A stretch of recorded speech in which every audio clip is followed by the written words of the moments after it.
Thank you very much, Lars, and thank you everybody for coming this afternoon on the graveyard shift, but hopefully we're going to make it entertaining enough, and I'm sure you're looking forward to asking a couple of questions of our dream team this evening as well. So I'm going to do a short introduction because I can't possibly remember what all these guys achieved, and we're going to get them up on stage, so please give them a good round of applause. So first of all, we've got Mr. Aaron Pearsall. So Aaron is an American former swimmer and backstroke specialist. As well as being the former world champion and world record holder, he is a 3-time Olympian, 7-time Olympic medalist, 5 gold and 2 silver, and he's now involved in a lot of charities. Welcome, Aaron. Take a seat.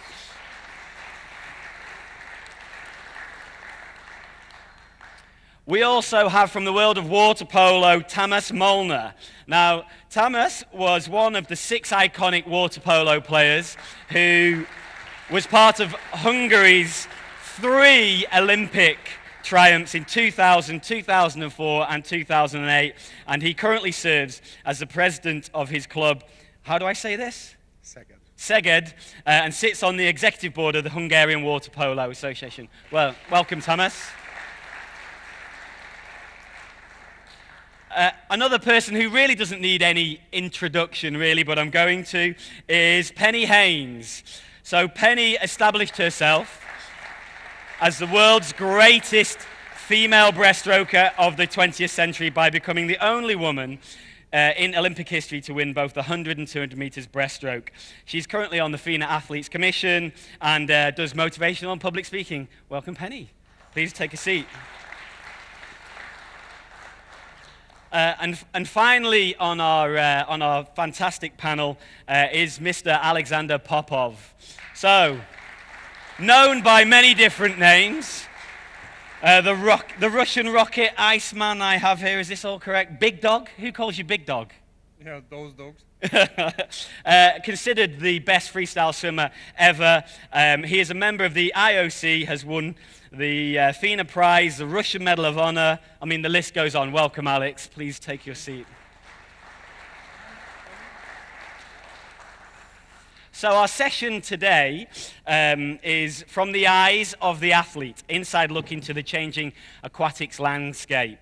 So what we're going to do is have a quick look at what's changed over the last 10 years for these athletes as we've been retired, but also think about what we think Fina needs to focus on for the future in aquatics. How is the world of aquatics going to change? What's important? So first of all, I just wanted to turn to Aaron and find out, Aaron, what do you think's changed in the last 10 years? Work? Good. Okay. I think in the last probably 10, 15 years, and I think we came to a consensus a bit earlier on this, the longevity of the athlete in general has been able to be prolonged quite a bit. You see a lot of, kids, men and women who stay around past the age of 18, 20, 22 into their 30s. And you have a lot more, the resources for them to be able to stick around are a lot more. There's a lot more incentive for them. Swimmers can make a living. And at least within my sport, that's been a huge boon for the sport, I guess, in that regard. Has that happened in water polo as well, Thomas? I think it's on. Yes, I think. But what I could say that the speed of the sport changed a lot comparing it to the period when I was a kid. For example, when I started to play, the exclusion time was 45 seconds, and today it's 20, and according to the new rules, probably it will be 10. So it means the speed 2-3 times faster than it was 20 years ago. You cannot make a block, to block a shot with 2 hands, just with 1 hand. It's to make the sport much more attractive. So there were a lot of changes, and I hope it will help the progress of water polo. So has that been through a lot of change of rules over the last 10 years in water polo? Is that been a progression, a good progression for water polo, do you think? Yeah, I think it was a good progression. A lot of rules were changed. But everybody thinks that changing the rules will solve the problem of water polo. We have to say, we have a product. This is a pool. This is a game in a pool played by two teams with a ball. This is the sport, and there are rules of it. But we have to see this as a product, and we have to sell this product, and we have to work on selling this product, not to focusing on the rules, because the rules has no effect on selling this product. That's interesting. Penny, has the world changed a lot in 10 years for you? For me? Yeah, the aquatics world, yeah, have you seen it change lots? I think, like Aaron said, the longevity of the sport due to the fact that there's more financial reward. And there's positives to that, but as we were discussing earlier on, there's also that negative angle in that a lot of younger athletes today may be encouraged to swim for the wrong reasons, in pursuing perhaps fame or money. And I would like to see that swimmers, and this is for everything in life, not just swimming, that people are doing it for the right reasons. That being to be excellent and achieve your full potential. And so I would like to see going forward also that message is what coaches and the swimming community and beyond would embrace, to encourage people to do it for the right reasons. And Alex, for you, how has the last 10 years in aquatics changed? Well, obviously the speeds have grown up dramatically. You know, we sit here, if we look at the world records by the time when we swam and by the time what the guys swim now, it's like two different eras, you know. And I just would like to echo what Aaron said and what Penny said about the commercialization of sport. Sport is becoming more professional, but we all have to remember and we all have to deliver the message to the youngsters that the foundation of sport, the aim is to win the medal. Not the financial incentives come afterwards, everything comes later. And this is what should be a driver. A driver in the aim of the athlete to achieve the goal or achieve the medal or, or something else. This is it. Okay. So you look like you were going to say something else. How do you imagine the world of aquatics might be? So from 2000 to now, 14 years, in 2028, do you see any significant changes that you would like to have seen, or how do you imagine it might be? So let's start with Penny. What do you think 2028 looks like? So what are the key things to focus on to get there? I know what I would like to see. Whether it's going to be that way, I don't know. Coming back to what Alex said about the foundation, I would like to see that the integrity of the sport remains intact. And what I mean by this is, when you're looking at the stroke specifically, with all the rule changes, there needs to be rule changes, but they need to stay, they need to be in such a way that we still maintain each individual stroke, being fly, breast, whatever, in line with what it was even 10 years ago. Okay? If you make changes that are too large, then you cannot compare. So for anybody who follows sport throughout the years, the generation that swims in 2028 will be swimming a totally different stroke. It doesn't even exist, what we used to do. And so it's difficult to see the growth in the sport. Has the sport really grown? Yes, the times have gotten faster. So I think there needs to be very careful, let's say, measure in terms of the rules that we make going forward. And then also I would like to think that the athletes in 10 years' time are going back to swimming for the pure love of the sport, firstly, and that chasing of excellence. Because in what I do today, working with a lot of youth, I see, unfortunately, a lot of cases where swimmers are competing. A lot of really good talent is being lost because they are pushed from a young age. Parents and coaches and even federations living vicariously through the swimmers, and then the swimmer gives up prematurely, and it's not their own dream. that they were developing. In water polo, Thomas, there's not so much pushy parents, or there are. I mean, I'm a swimmer by background, and just trying to understand the difference between the aquatic sports and where do you see water polo going? Aquatic sports is a big family, and we are the little brother. Fortunately, we have the big brother, and this big brother helps water polo a lot. But the time will come when we have to learn how to walk. And this is what we have to work on it now. How do you imagine water polo being in 2028 Olympics? Is it much different from today? Is there anything you'd like to see different? This is our only chance that it has to be some different sport. Because we have a beautiful sport, but we have to make a show around the sport. Because nobody will be interested in the sport itself if there is no show around it. Okay, Aaron, how's your vision of the future? What do you want to see?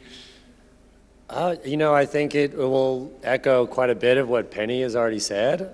You know, I think the beautiful thing about when you look at the sport tends to have a pretty natural progression when you look at times anyway. Like it always seems to improve. Yes, we cannot go zero in a 50 freestyle, so it'll be interesting to see where times actually go.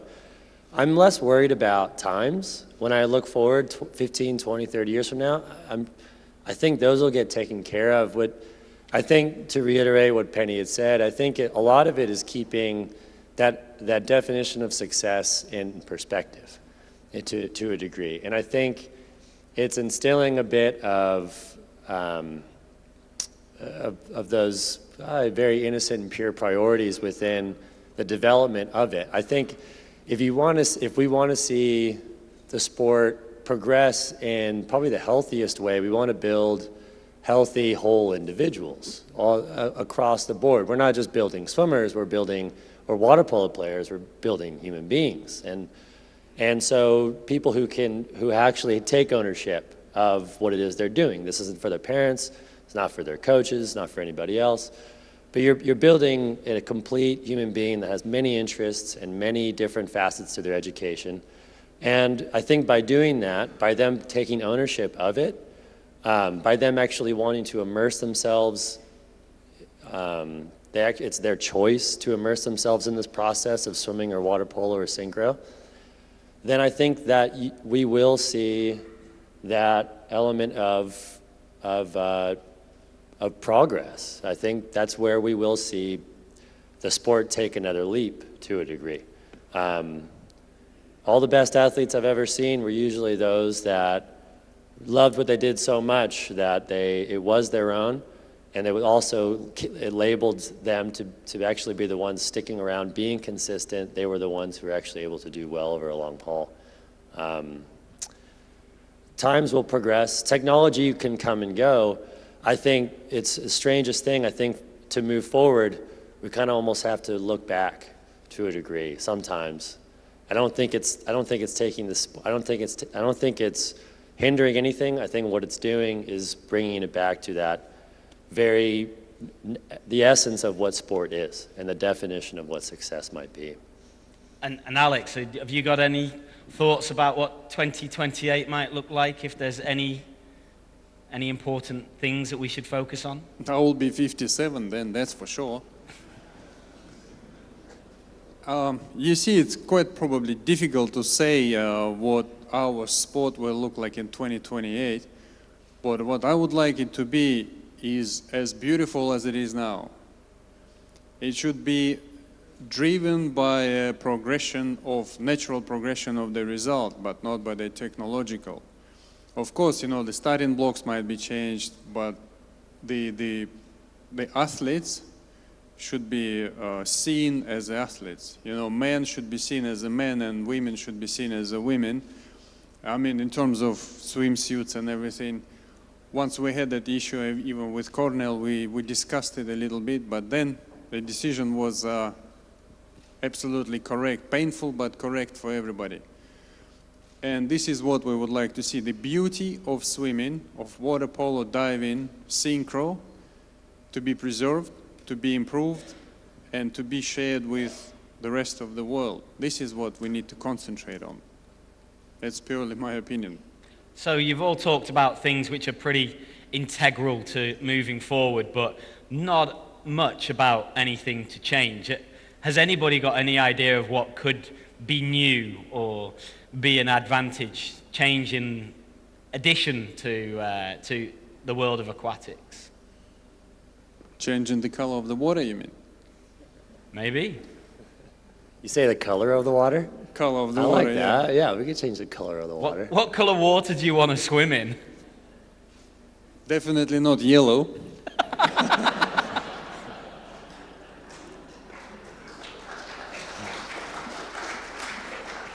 I don't know. We seen quite often now. We seen mixed relays.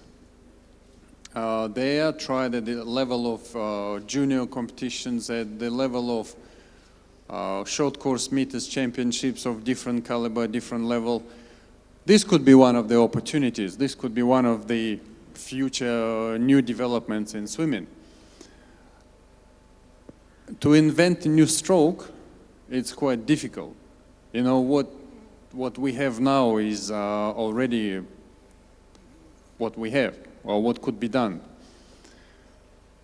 Or if you want to invent something different, it's called freestyle anyway. You can swim any stroke you want. Just make it to the other end of the pool as fast as you can. Maybe the broadcast could be done in a different way. The broadcast of swimming competitions. We have an interesting history of swimming, you know, coming from the time of Johnny Weissmuller, you know, then the invention of butterfly. Back then it was swum differently, it was swum with a breaststroke kick, and then the separation of butterfly breaststroke style into two separate strokes. Maybe we need to do something, you know, show a little bit of a history of swimming. I don't know. We have Fina Bureau members, we have technical committees to come up with some ideas. We have marketing companies, marketing partners to help us to do that. The field is quite open, and this is up to us how swimming will look like in 2028. This is aquatic family that sits here, and even in a couple of years' time when we come to a congress or something with the fresh ideas, that might have a positive impact on the development of aquatic sports for 2028. Thomas, do you see mixed water polo teams?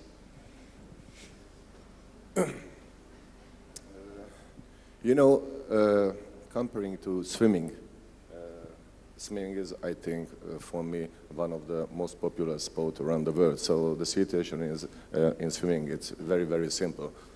So they don't have to change anything, just continue on this way. But I'm a water polo player, so let's speak about water polo. You know, in Hungary, if you go to a club game, and it can be very disappointing to see that the stands are empty and there are only a few hundred people, mostly friends, family members, and so on. So first of all, at the lower level, we have to invest. At the level of the federation, nobody can wait for Fina to solve the problem. We have to work together. Everybody has to take his own part of the job, and by the end, we will be there where we would like to be now. And Aaron, we were talking before, you had an idea of something that might be interesting. Well, actually, I think to Alex's comment, and it makes a lot of sense, and when you brought up like Johnny Weissmuller and some of the kind of where swimming came from, there was an integration of all of these sports that would be, I've actually considered would be neat to just maintain and understand that the history, we all kind of come from the same place. I mean, water polo and swimming, we are brothers. In that regard, we're twins. And of course, synchro is a part of it too. But there are also other parts, like swimming came from the ocean. You have people like Duka Hanamoku. And so you have these things where at some point, a lot of branches within the world of swimming did seem to kind of divert. And, you know, I think we sometimes forget. I walked through the International Hall of Fame in Florida not too long ago, and I walked through the back, and I see all these kind of homages to the past. And one of them was this 17-foot paddleboard that a gentleman paddled. They used to go up and down the coast on his belly. And this is how guys used to travel. His name was Tom Blake. And to me, as a kid, that's what I used to look at as far as swimming. This person wasn't just swimming in a pool. This person was swimming basically as a practical means to get around. And there's something not to be necessarily forgotten about that. We are water polo, we are synchro, we are surfing, we are everything to do in the ocean in that regard, and to not limit ourselves necessarily to just the pool. I think it actually is something that could be considered when it comes to all of the aquatic sports. Penny, have you got anything would you have changed anything you did in your career that you think would have made it slightly different outcome for you? I think I would have chilled out a bit more. I was too focused, too serious. And I think that comes back to, I don't know if we said it today earlier or during this session already, but the swimmers need to be encouraged also to enjoy the sport. And sport is great for travel and building the person. And I think that also the coaches perhaps need to be a little more flexible, encourage that. I just wish I had maybe not only just swum in the same place the whole time. But going back to what we could do to spice up swimming in the future, we also touched on this earlier on, is possibly as part of educating the people watching swimming, add in a little bit more education around the stats. So not just the history of the swimming like you guys have said, but right now if you think World Champs was held in a basketball stadium or something like that, right? So you've got all the technology and the equipment there to put up the stats. So while a swimming race is happening, there could be more information electronically for the viewer, not just the viewer, the spectators at the swim meet, to maybe some history about the swimmer. We assume everybody watching knows everything about the swimmers down in the pool, but we don't. A lot of other sports are integrating more stats, whether it be football, American football, baseball. And that's on for broadcast as well as the spectator itself. So that might be a really interesting development. And I think, sorry to jump in, a little bit more use of technology also in terms of what we're seeing underwater. And I know this is a touchy subject, but I just think that there is a lot more that we can do to make it spectator friendly. I think all sports seem to be wanting to use TV as referees in some way, shape or form, and football have held it off, but it's maybe worthwhile looking at for swimming as well. Definitely. Also to equal the playing field, I think. Sorry? And to equal the playing field and to make sure that there's integrity in the races. Maintaining integrity. Yeah. Is there anything you would have changed there and that might have brought you out a little bit different through your career?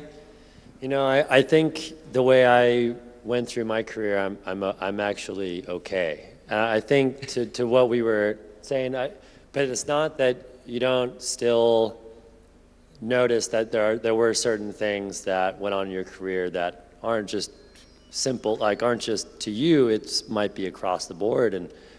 And I think when we bring up the issue of bringing up that whole healthy human being to a degree, and we're making sure we keep kids' heads on straight, keeping the perspective of the parents on straight and the perspective of the coaches is all so important. I think really it's trying to develop that as healthy of a culture as you can possibly create. And I think if we will progress in this sport, if we will progress in general, we will have to grow. And what I mean by growth is I don't necessarily mean being on television more or, those things I think come. And I think they've come with they'll come with the effort on all of our parts, but it's also come very naturally because we've created a lot of really good athletes that people actually want to see. And so it's kind of fed itself in that regard.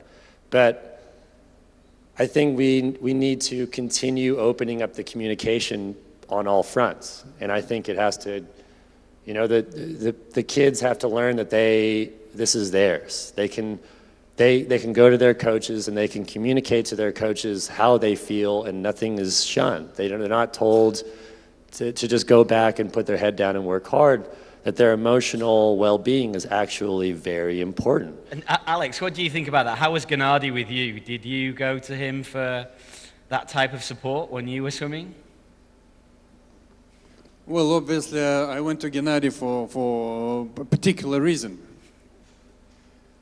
I think I was just sitting, trying to analyze, you know, and I'm very fortunate that I have been at the right time, at the right place, always. Well, most of the time. And I'm sitting and thinking about one thing, that we all see, like we are retirees, you know, we don't compete anymore, but we come to the events. A good thing is that we don't land too far away from the pool. Our business, our future life is associated with swimming somehow. And it's not just us. It's most of swimmers, most of water polo players, divers, they land somewhere nearby, and which is good. The good thing about this is that we have a lot of potential there. We have a lot of skills, we have a lot of knowledge, and it's an interesting observation. It just happened to me like a second ago. And would I like to change anything? Definitely not. Definitely not. The life will show us the guidance where we go and what we do in the future. But the good thing is, you know, how to unite all these people to go forward. That's an interesting question. And your answer to that question is?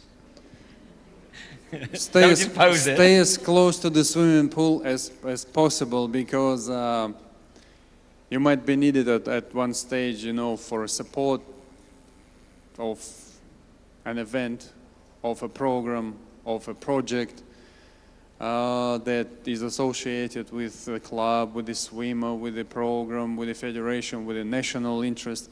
So, so stay close to the aquatic family. Stay close to the, well, not to the aquatic family, to the swimming pool. And just be there. Just be there when the time comes. That's an interesting thing. Thank you.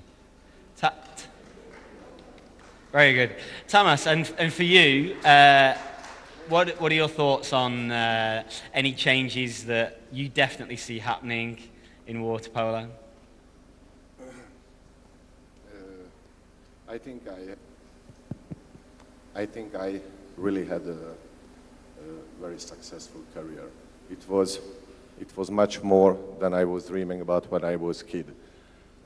So this, in my situation, the real life is much brighter than my dream was. And first of all, if you run a sport business, of course, you have to focus on grow up top athletes. But on the other hand, you have to give the chance for the young generation not to meet the problem of the society today. For example, drugs, alcohol, join the gangs. And if they are involved to the sport and don't meet this problem, it's already a success. Are there any pitfalls then for the future that you think we've got to watch out for in terms of where we currently are? Could we be going down any wrong paths?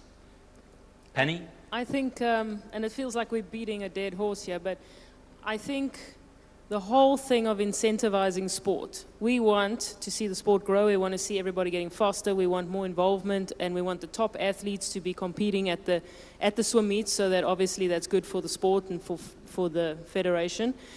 But I noticed something at the Olympic Games. I was watching the track and field events. I was very fortunate to be there with the 200. And Bolt backed off 50 meters from the finish line. And that was very disappointing, and I'm sure for anyone else who went to the Olympics and observed that. And the reason is, that I was told anyway, is he doesn't want to do his fastest times there because there's no money. He'll rather do it somewhere else where there is money. And we were talking earlier on, and I think you asked Alex, did he ever back off on a race? And his answer was never. And for me, the same. You take every single opportunity that you have to swim your best race ever, whether it's a meet at home, an age group meet, or whether it be international.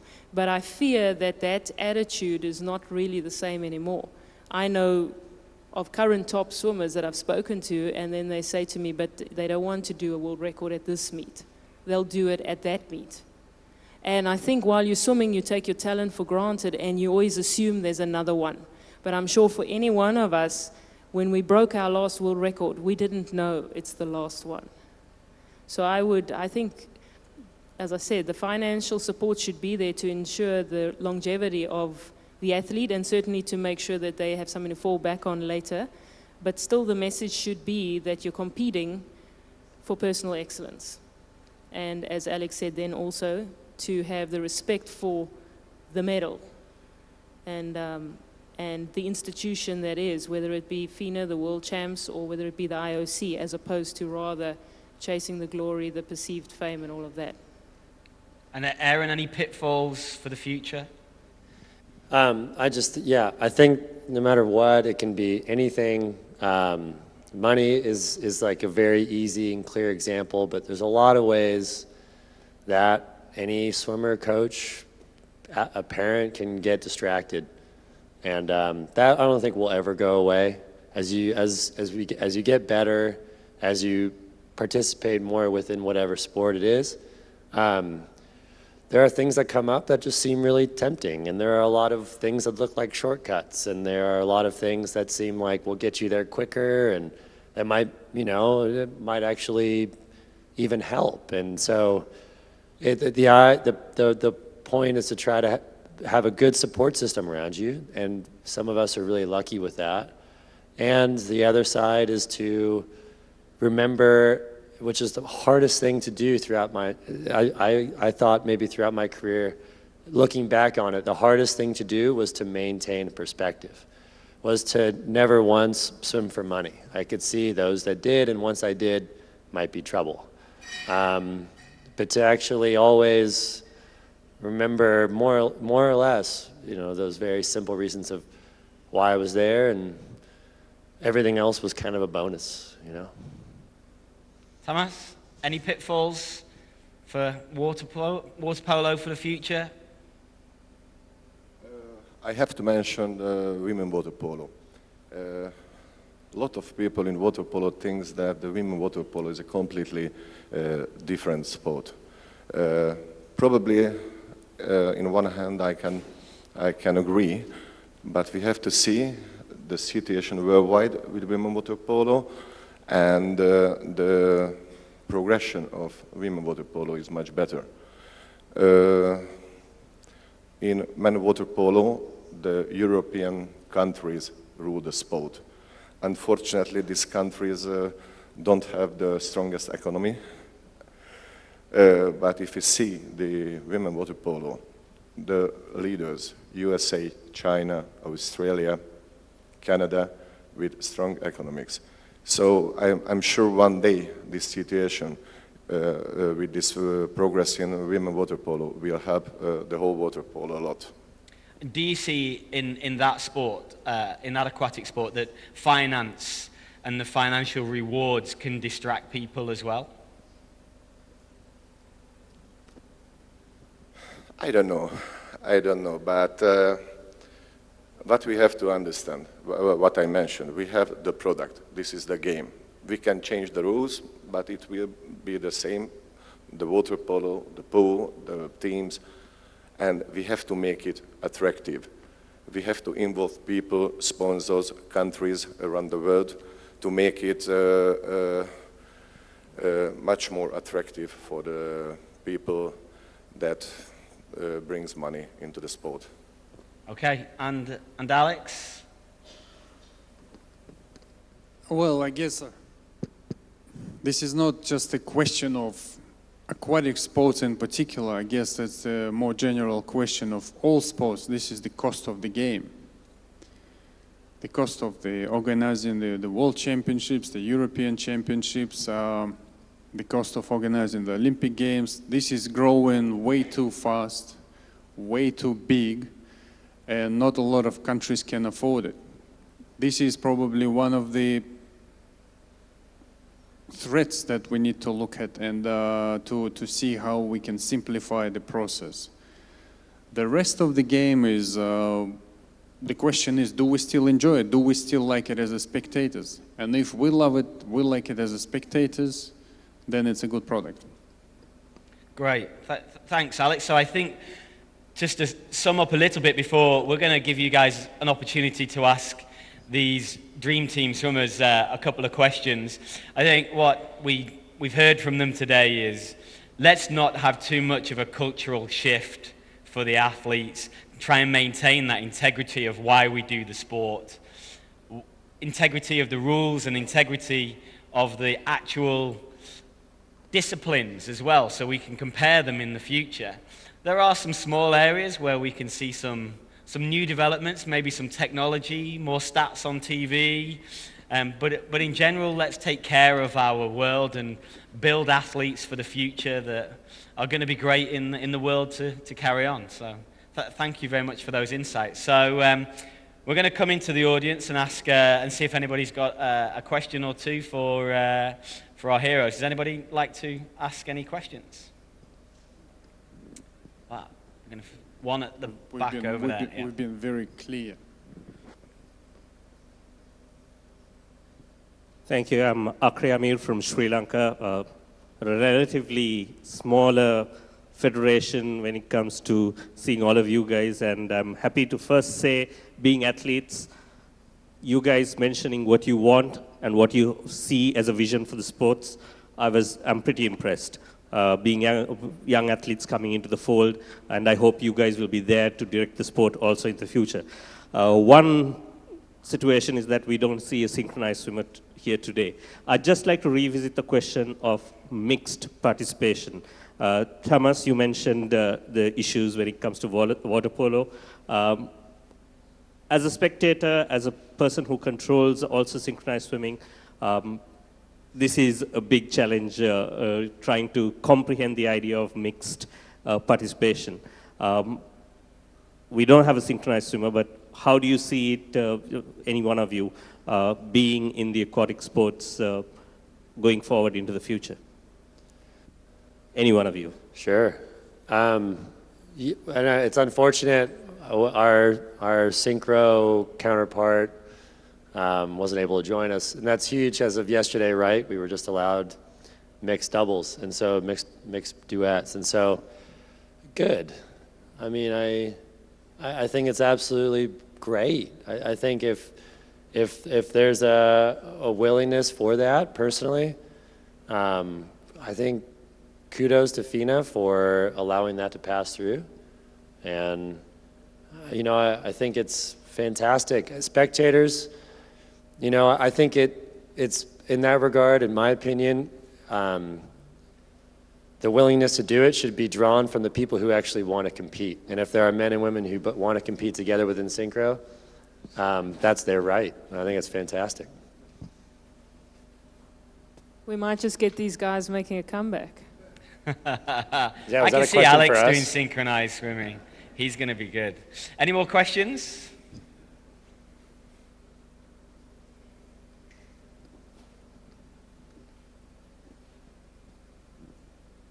Thank you. Stephen Castry from Bermuda. As we've seen increased professionalisation in the sport and increased commercialisation, I think you've raised some very good points about the benefits, opportunities and threats that can bring.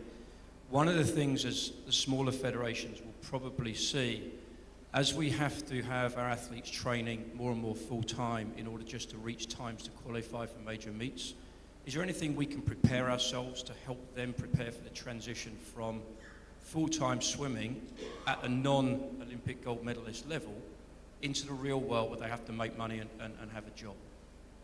I think that's a really good question. It's kind of, how did you guys deal with post-swimming retirement? I think whether they're swimming at an Olympic level or, as you say, with the smaller federations, perhaps it's not even at the level we competed at. I think the challenge is equal in that the danger is that a lot of people are competing, and even if they're not reaching Olympic level, they're competing for the wrong reasons once again, and we find our identity stuck in our swimming. And so then the more successful you are, the harder it actually is to come down and get into real life. I sort of think it's the trauma of success, to be real. All of us have had a challenge post-retirement. Some handled it better than others. But I think there needs to be a little bit more attention given to support systems, to educate the athlete during their career around some of the issues they would face when they retire and how to actually plan for their future post-retirement. I think a lot of swimmers who have swum at a high level and then they finish off their career perhaps not at their peak, you always tend to remember your very last swim. Other people remember your highlights, but you're stuck mentally remembering your last swim, and that sometimes also just adds to the struggle of continuing afterwards. And we were talking about it earlier on. The hardest thing is when people come to you and say, well, what are you doing now? And unless you can say, I'm a lawyer, I'm a doctor, or something so finite, anything you say just feels like it's not good enough. It's less than you were before. And that's not the truth, but that's the feeling and the sense that the athlete has. So there needs to be some form of support system, I think, to help within federations, to help their athletes when they transition from retirement into life post. I think it's worth spending time talking about this particular question. It's across the world, across federations, has, like Penny said, less to do with the level of what swimming you are and more to do with the fact that this was a lifestyle for the better part of your entire youth going into your 20s. This was, as much as we all have other things going on outside of swimming, swimming is still a huge part of what we are, and it's a huge part of our identities. And you take that away from a lot of people, and that it's an incredible exercise in understanding, identity in that regard. A little bit of to acknowledge it, I think, is incredibly important. Because it would be, I think it's incredibly critical to at some point acknowledge that some kind of system put in place would actually serve a huge benefit. And it's an element of growth. I think you realize that after we've been in the sport for so long, no matter how mature someone might seem, there's still an element of arrested development in so many of us. We're incredibly immature, all of us, right? And there's a beauty in that. Speak for yourself, Aaron. Right? I'll own that. And there's an element to that that's absolutely beautiful, all right? Our sport is a very safe little place. And so it's also very important to understand that you take something like that away and to instill in the fact that, again, what are the priorities of an individual? What we did so well was we ended up having something we loved so much that we actually wanted to keep doing it. And because we kept doing it, because we loved it so much, we saw results. Those results make us like it a little bit more. We got enveloped in the process of it. We got enveloped in the actual journey of this. And to understand that that's going to be what we do beyond swimming anyway. It's to find something maybe like you loved as much as swimming, which is incredibly hard for a lot of people. A lot of people don't even find that in life. And so that is an element that's absolutely worth bringing up. To have resources, I think, would be a great place to start. And Thomas or Alex, is there something to learn from other sports? Do you know anywhere else that we can learn from? You mentioned earlier NBA have put some education in place. Yes, the National Basketball Association in the United States, they have a particular program for the newcomers into the clubs. They give them about 2-week course on how to behave, how to manage money, what to do, what not to do, what to say, how to dress up. You know, they give them simple explanation of what they're allowed to do, or what their future life will look like as soon as they join the professional club. I probably would like maybe to give you a more personal opinion about the post-career syndrome, you know, of most of the athletes. We know a lot of positive examples of career transition periods, and we also know the negative ones. Once I had a talk with a good friend of mine. He said, he is coming from the world of business. He said, sport and business are the same. The only difference is the language.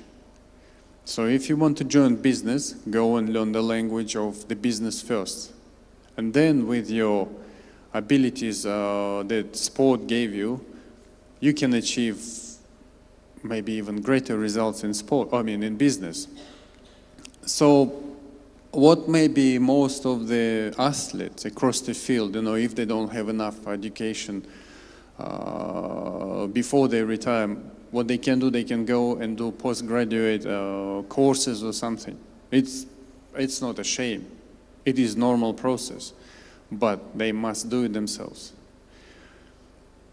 And in any field where you end up going or doing, be it in medicine, be it in business, be it in construction, be it in teaching, you can set yourself up a goal. If I'm a teacher or a coach, I would like to prepare another Olympic champion or another Olympic swimmer. In medicine, you would like probably to become the best doctor. Having that background of sport, that will actually help you to achieve that goal. In business, I don't know, like make your first billion in 10 years after you retire. Why not? It is a goal. It is achievable. It is, after all, it comes to the ability to set yourself an achievable goal and working for it. It's very simple. Not hard to, maybe hard to fulfill, but it's very easy. Okay, thank you, Alex. Any more questions? Does anybody else have a question? Yes, this is a question for the swimmers. James, you can join in as well. Some of you, well, actually, I think it's only Aaron lived through the swimsuit saga. The rest of you had retired and were watching it from the sides. What's your opinion of swimsuit progression from a tiny bathing suit that I saw James swim in, full body suits, and now back to something legalized? Take it.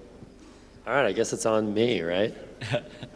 You start us off, Aaron. I think we got a bit of Alex's thoughts on it before. Yeah. No, I mean, I have two world records in two suits, right? And they're from the legs down. The first time I ever put those suits on, I knew right off the bat they shouldn't be allowed. The natural progression of those suits, I think, was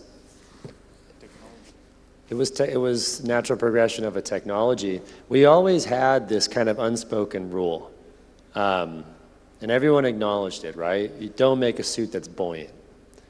And somewhere along the way, that was passed through, and we all knew when it was passed through we could see it, and there was that kind of there was immediately that shift in just what was happening, what was possible. I think the reaction to that was it was severe. So we ended up spending an entire year with those suits. How many hundreds of records were broken? What was really interesting about that period, I think, was actually something that ended up being overlooked. And we had all these suits come through, but these suits were coming from companies that before then were not that much on the people's minds.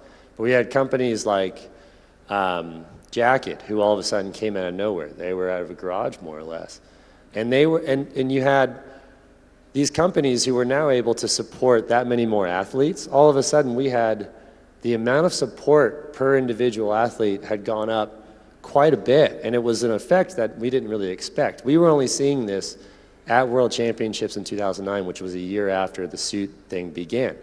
Right after that, as soon as we saw these kind of almost like what could be good things coming out of this that could be tempered, it was taken back, and that element of it was taken back too. The sport stepped forward a couple of degrees. I don't know if we would have been going as fast as we are now without that leap that we took with the suits. And that made it really interesting too. We were wondering if people were going to be able to break records right off the bat, and people are already going pretty close to as fast as they were then. Shows you the mental aspect of what swimming is. And I think to a certain degree, where the suits were going before the suits got a little out of hand was actually, in my opinion, was okay. I look at other sports and I see a natural rate of progression that's good. I think you can, and I say this from a perspective where I very much am this traditional classic mindset of what I consider the sport, very old school. I speak of names from the 10s and teens and 20s of the 20th century, but I also saw what a natural rate of progression within within technology was actually, it catered to another side of it that was okay in my mind. Aaron, thank you. Penny, Alex, have you got quicker answers to that question? I think that decision of Fina to ban all the swimsuits was done to stop the technological war that was taking part between all the manufacturers. Because, jacket appeared from nowhere, arena was coming up, and there was no guarantee for the swimmer that, if I'm wearing one, he's wearing another one, that his suit is not better than mine, or his swimsuit is better than mine, so he is more advanced. So there was a painful decision, but the FINA Bureau just stopped all that in order to put everybody in the same condition and in the same chairs again. Penny? I think Aaron made a very good observation in an athletes commission meeting a few years ago, and you sort of touched on it now. Obviously, I stopped swimming way before those suits were in the mix. I was fortunate enough to be involved a little bit as an athlete's opinion with the suits when they banned it. I do think it's a good thing that it's gone. I do also think, as Aaron said, it gave us a little bit of a jump start in the sport. Interesting thing is, I think for athletes who swam pre-suit era and then during the suit and still continued swimming, like someone like Roland Skuman maybe, after the suits, mentally, that's a very, very big thing to overcome, to now think, can I go back and swim as fast? Whereas the younger swimmers who kind of were born into the suit era, and then the suit's taken away, they didn't know the difference. And that's why we see those world records going so easily now. But I certainly don't think, if I just take my own event, breaststroke, I don't think they would be swimming the times they're swimming now if it wasn't for that little push that we had because of the swimsuits. I'm kind of jealous. Okay. Well, I'm probably going to duck that one as I work for Speedo anyway. I think... Sorry, we forgot to mention Speedo, of course. Yeah. So, yeah, I think we should give these guys a great round of applause. If you can... Did he have a question?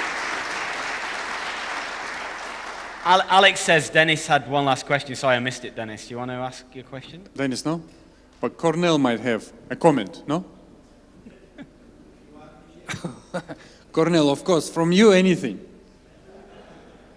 Alex, I know you love me so much. Yeah?